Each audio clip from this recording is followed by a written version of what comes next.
करनाल की मंडियों में फर्जी गेट पास मामले ने प्रशासन को हिलाकर रख दिया है। मुख्यमंत्री नायब सिंह सैनी के एक्शन के बाद 3 अधिकारियों को सस्पेंड कर दिया गया है।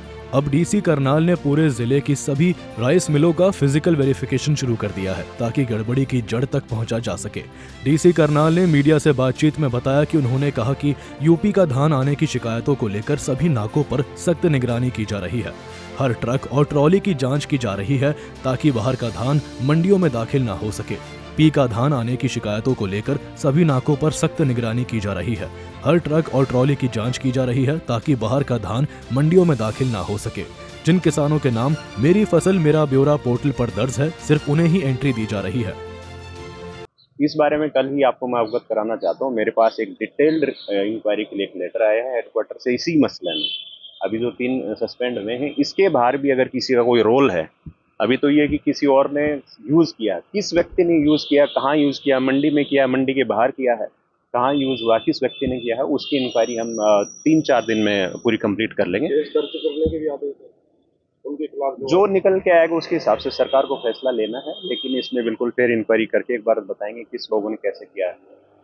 और दूसरा, इसमें एक चीज़ और बताता हूँ, हमने करनाल मंडी की और बाकी मंडियों को भी मैंने बताया है कि जो टाइम स्टैम्प होता है कि कितने बजे गेट पास कटा और सीसीटीवी फुटेज में उस टाइम पे वो गाड़ी है कि नहीं है, बिना उसके काटा कि नहीं का रही, ये पहलू भी हम जांच कर रहे हैं। मिलर्स की जांच की जा रही है, फिजिकल वेरिफिकेशन करवा रहे हैं। उसकी वजह यही है कि अगर गलत गेट पास कटे हैं तो इसका ये मतलब है कि धान आई नहीं मंडी में, वो कागजों में उसकी खरीद फरोख्त हो गई, तो खरीद फरोख्त कागजों में तो मिल पे भी नहीं गई होगी। तो उस पहलू को भी हम साथ साथ चेक कर रहे हैं कि ऐसा तो ना है कि भाई मिलर्स के पास वहाँ पे पैडी है ही नहीं, तो उसमें अगर ये सच्चाई है तो एक कड़ी ये भी जुड़ेगी। डीसी करनाल ने बताया कि पिछले साल करीब 9,40,000 क्विंटल धान आया था, जबकि इस बार करीब 9,50,000 क्विंटल की आवक हुई है। उन्होंने बताया कि इस बार बासमती का एरिया घटा है। जो पहले 1,70,000 एकड़ था वो घटकर 1,10,000 एकड़ रह गया है। डीसी ने बताया कि सस्पेंड किए गए 3 अधिकारियों पर विस्तृत जांच चल रही है और 4 से 5 दिनों में रिपोर्ट तैयार कर ली जाएगी। बार ये अगेन मैं फिर ये कहूँगा, जो हमारा मेरी फसल मेरा ब्यौरा पोर्टल पे जितना अलाउड है उसके भीतर ही आई है। और धान की जो अभी 9 लाख मैंने 60,000 बताया, पिछले साल बकायदा कम था, 8,40,000 के आसपास था, बट पुराने सालों में ये रहा है 11, 12, 13 लाख तक भी रहा है। तो ये कहना कि बढ़ गई है तो इसका ये मतलब है कि दूसरी जगह से आएगी, नहीं कह सकते। जांच कर रहे हैं, इसमें देखिए।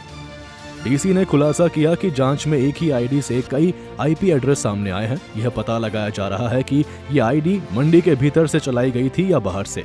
इसी के साथ अब राइस मिलों का फिजिकल वेरिफिकेशन भी शुरू कर दिया गया है ताकि यह सुनिश्चित किया जा सके कि कहीं रिकॉर्ड में दिखाया गया धान सिर्फ कागजों पर तो नहीं है।